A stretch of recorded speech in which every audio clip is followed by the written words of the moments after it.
today we're going to start what I call a full vehicle checkout. I've got this 2003 Toyota Tundra Access cab that is got lots of miles on it, needs lots of things.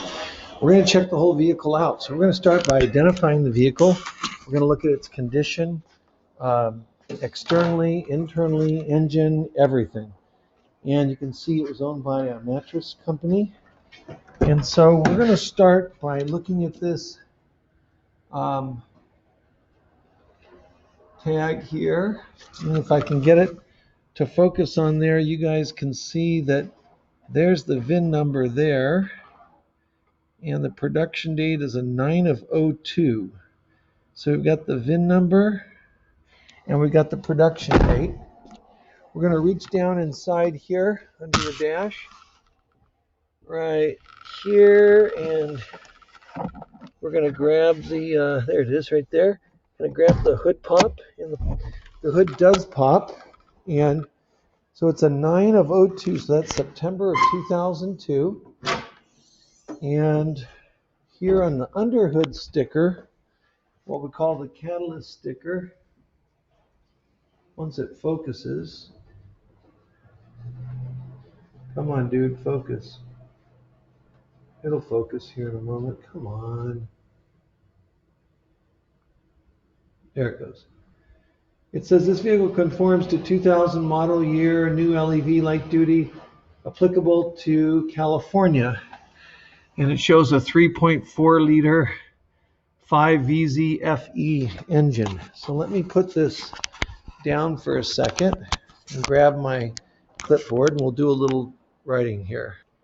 So I put down on my checkout sheet that it's a 9/02 or 2003 Toyota Tundra 3.4 liter V6. I put the VIN number down, and we can go ahead and for kicks, we'll quickly go over here to my screen and just minimize what's on the screen for a moment, though it should be still recording.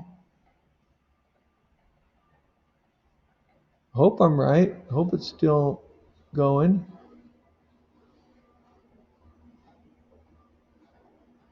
Yeah, it's recording. So I'll pull it. Oh, there it is. I can pull it up there. Okay.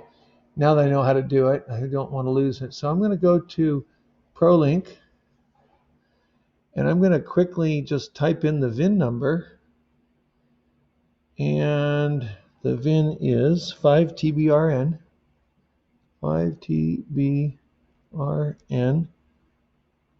through 3410 3S. It's not case sensitive. 347 917.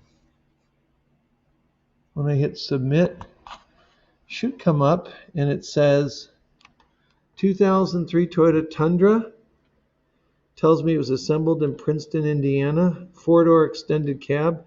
It's called an access cab, and it's an SR5. It's rear-wheel drive. It's not four-wheel drive, so that's good to know. So on my sheet here, I'll put Tundra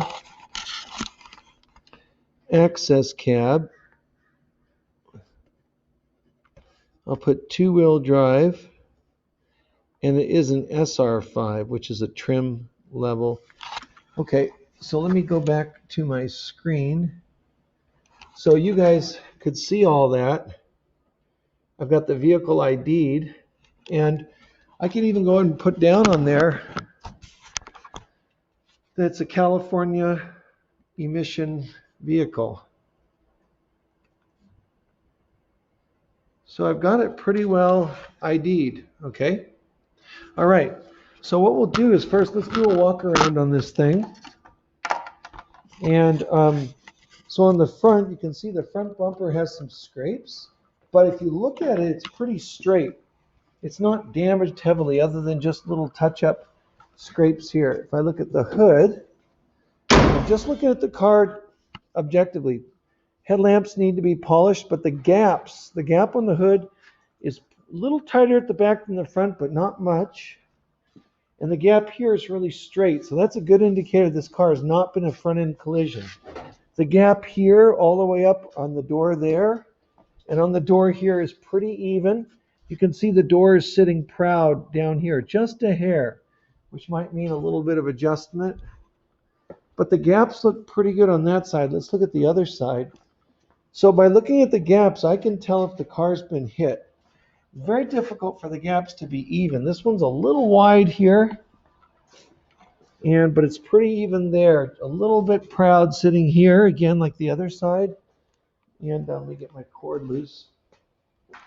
And so on. So I can tell the car probably hasn't been in an accident, which is nice.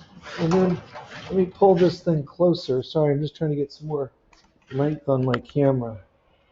I noticed that this fuel door is not closing right. And I look and I can see right here the weld is broken right there. So that door, which can unbolt here, we're going to put down our sheet that we need to either weld that on. We can probably take that off and then weld it on. Because when I can close it properly, as long as I move it up and get it in position there. But it needs to be welded there. So that's one repair that needs to be done. The bed is in pretty good shape other than the stickers, which we'll take off. But up here on the top, these things can be pounded down a little bit, and then we can pound this down, and then get some new black upper rail caps. Okay. I can't get the camera all the way to the back, but you can see the bumper's a mess. And so we'll want to replace that bumper. I did open the tailgate and it wasn't so bad. A little bit of scratch, a little dent there, some scratches on the roof over there. So I'm going to come around this side and on my sheet just for a moment, if I can get this up here. I'm going to go ahead and put down, there I go, dropping my, oh, here again. Sorry. Okay, give me just 1 second here. So what we're going to write down on there is, I'm going to write repair fuel filler door weld. Okay, let's go around the other side. I'll leave the clipboard here. Let's get my cord. Let's go around the other side, take a look over here. On the other side, again, things look pretty good. There is a dent on the top there, and then these two dents here, not really bad for 2003, but there's one big sort of cave-in on the fender here. This should be able to be pushed out. That'll be able to be pushed out. We can touch up some rust things up there, and again, those bedside black top things will, and get this off, and that'll help up.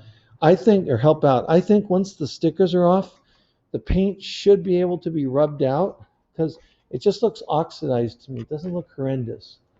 While we're at it, we'll take a quick look at the wiper blades. That blade looks actually pretty good. Obviously, it's really dirty. Okay, so let's go on the inside and take a look. And on my sheet here, I'm going to put right rear quarter panel dent. That one we can probably get out. And I'll also put down bed rail black caps. I think that's the only other thing there. Let me pause for a moment.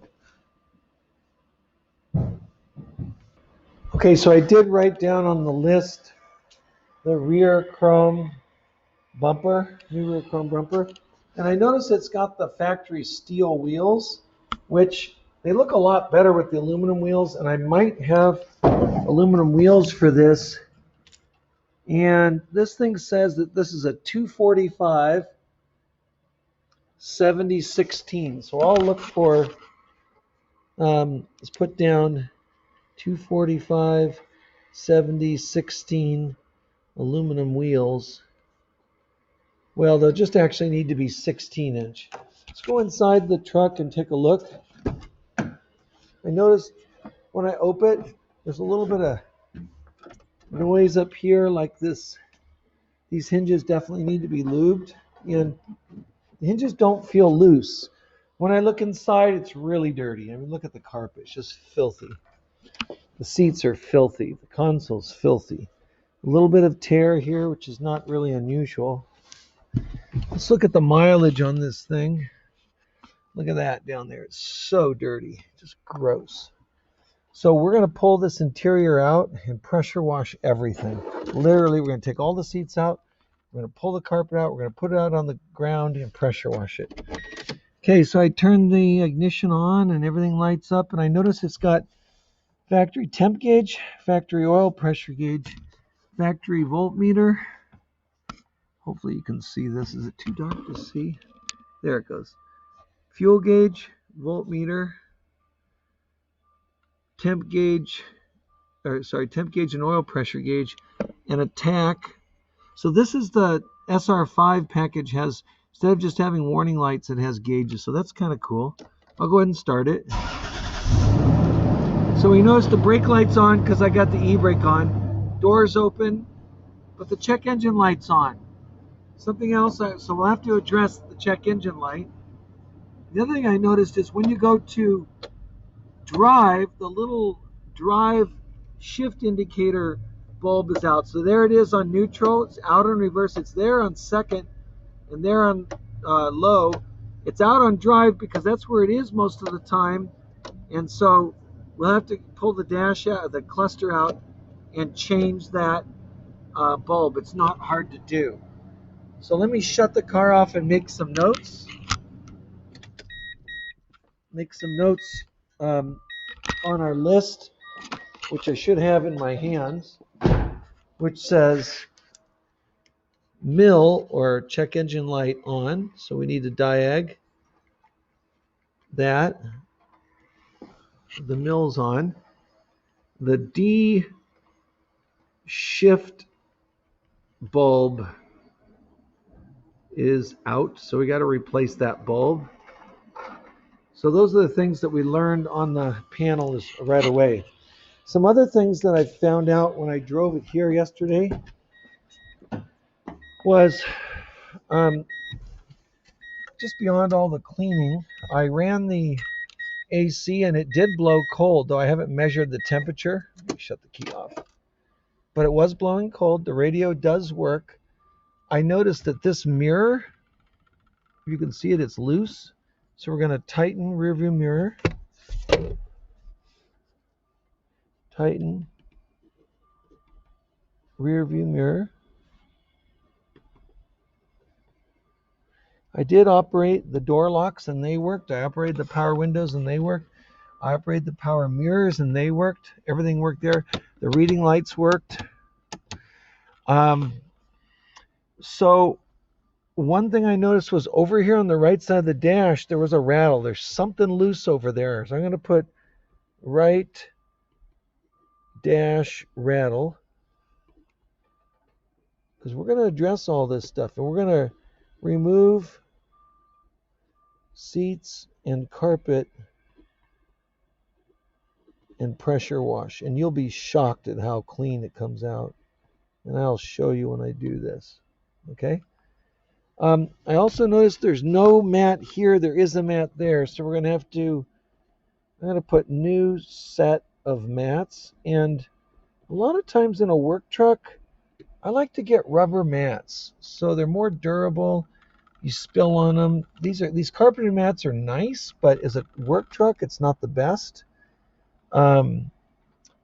So that's pretty much what I noticed in here. Other than just clean the seat belts. Seat belts need to be cleaned. To be cleaned. Okay. And then I noticed when I started this, you probably can't hear it, but when I drove it, there was a little bit of a automatic transmission whine. there was a whine like like it had a bad torque converter or something. We'll have to check that out. Okay, I'll shut it off. So far, um, we've looked at the body and tried to identify a bunch of problems. Um, and we'll look up costs and things later and talk about it. Let me pop the hood again and come out here, and I will put the camera up here so you don't drive you any more crazy than you have to be. And let me get my cord in the way so I don't trip on it.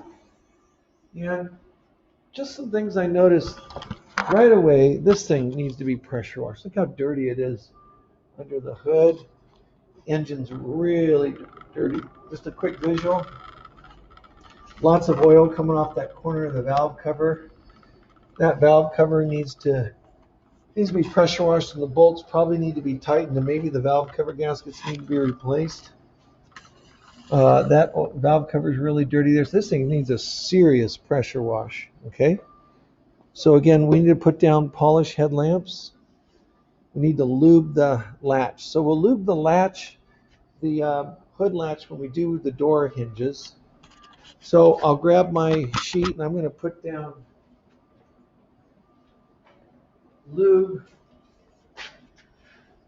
lube all hinges, latches, hinges and latches. I'm going to put down polish headlamps. Oh yeah, we need to de-sticker. Get all the stickers off of it. De-sticker exterior. Okay. We're going to pressure wash under hood.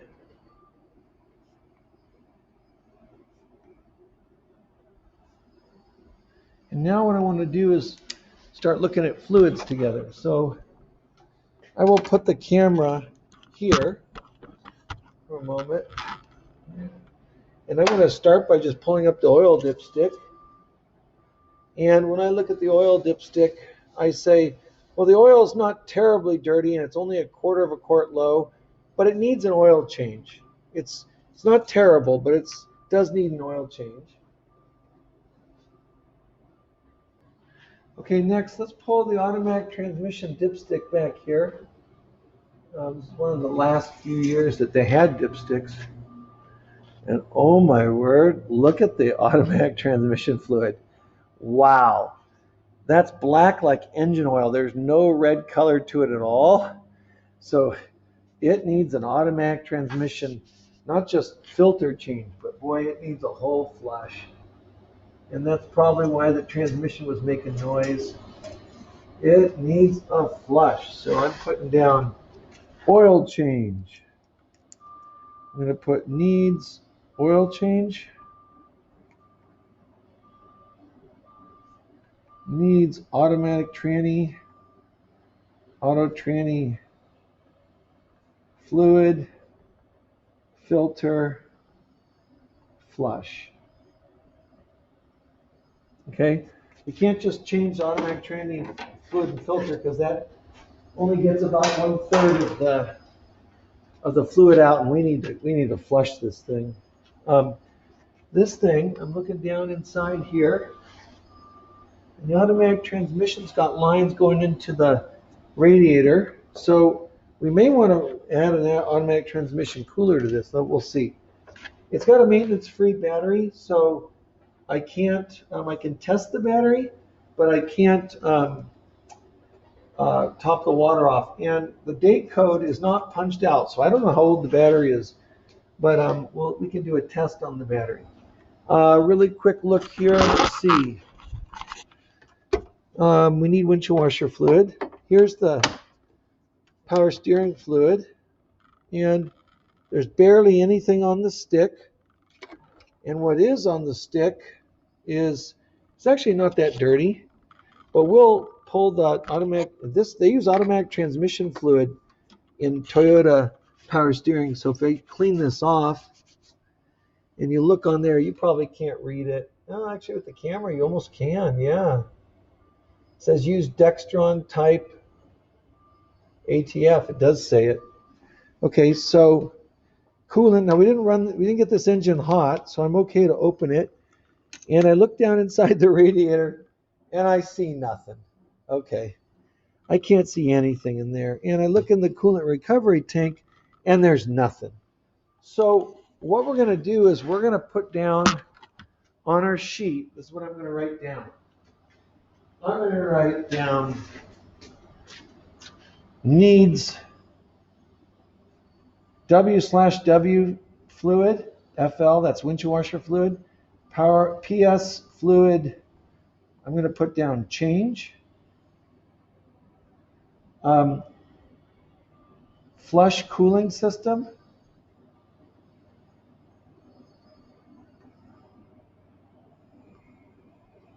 so it's so low that I want to go ahead and flush it out and refill it.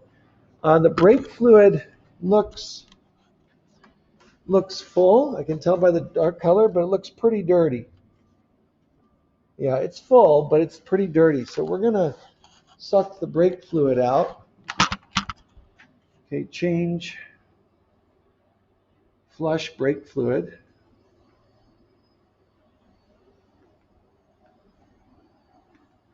Then what I want to do next is, let's look at some other filters.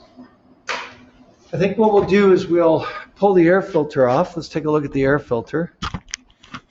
And I'll just pop this cover, and let's take a look at the air filter. See what kind of shape it's in. And clean on the ingoing side. It's actually not bad on the outgoing side. We could probably just blow it out. So we don't need to replace the air filter. I'll go ahead and put that back down right now. And what we can do next is, sorry, this thing is not all the way down. There it was. Okay, next, air filter looks okay. The radiator, I can almost guarantee you that the radiator cap needs to be replaced, but we're going to pressurize the cooling system. Let's get a visual at the belts. Let me grab my headlamp. Yeah. Camera here does a really good job of giving us help on light for the belts. I also noticed there's corrosion on the battery cable. So we want to clean the battery cable connections. You can see the corrosion there. So let me turn on my headlamp and we'll take a look here. Okay, so let's look down at this belt. As you can see down there, I'm going to go ahead and put my little gauge in there and see if it looks like this belt is worn out. So the gauge is still sticking proud in there. So it doesn't look worn, but it feels really dry. And I'm looking over at this power steering belt. See if I can get a look at it. Again, it just looks really dry.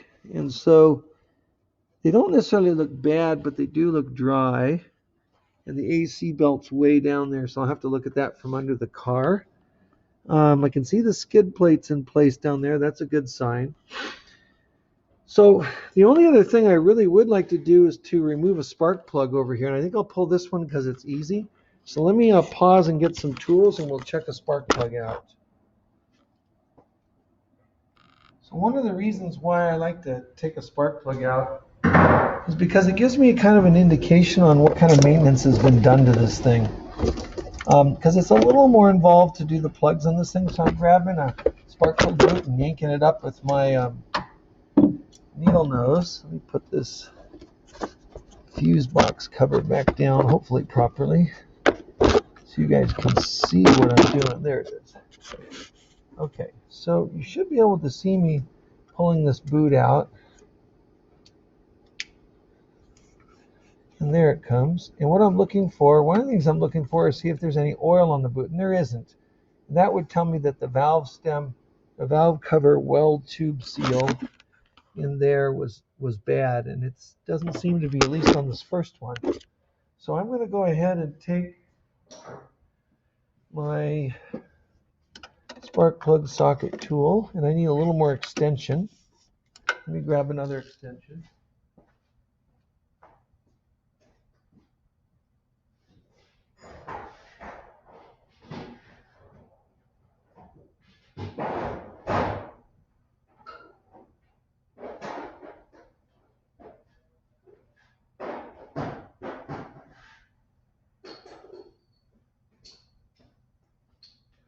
So I grabbed a little more extension to get us down in there, and I'll get down in there with my tool and break this loose. The spark plug was pretty loose.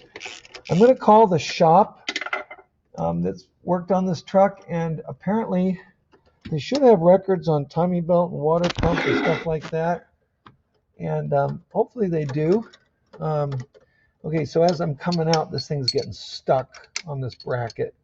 So I need to move this bracket. So let me pause the video.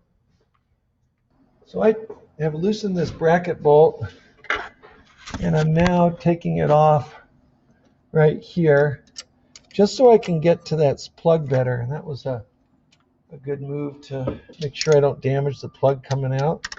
And I'm just going to go ahead and see if I can, now that plug's coming right out. And we'll take a look at it. Now there's an interesting little note here by Toyota. They tell you to only use a double electrode plug. They tell you not to use a single one. I'll show you the picture. It's right here on the timing timing belt cover. It says to not use a single electrode, but use the double electrode plugs. That's what they want you to use. And this one has the double electrode plugs in it. So I'm going to try and put the camera down and hold this plug, hopefully where you can see it. Put my hand behind it. And what we're going to look at, if we can, let me see if I can get it to focus on my hand. Come on, focus.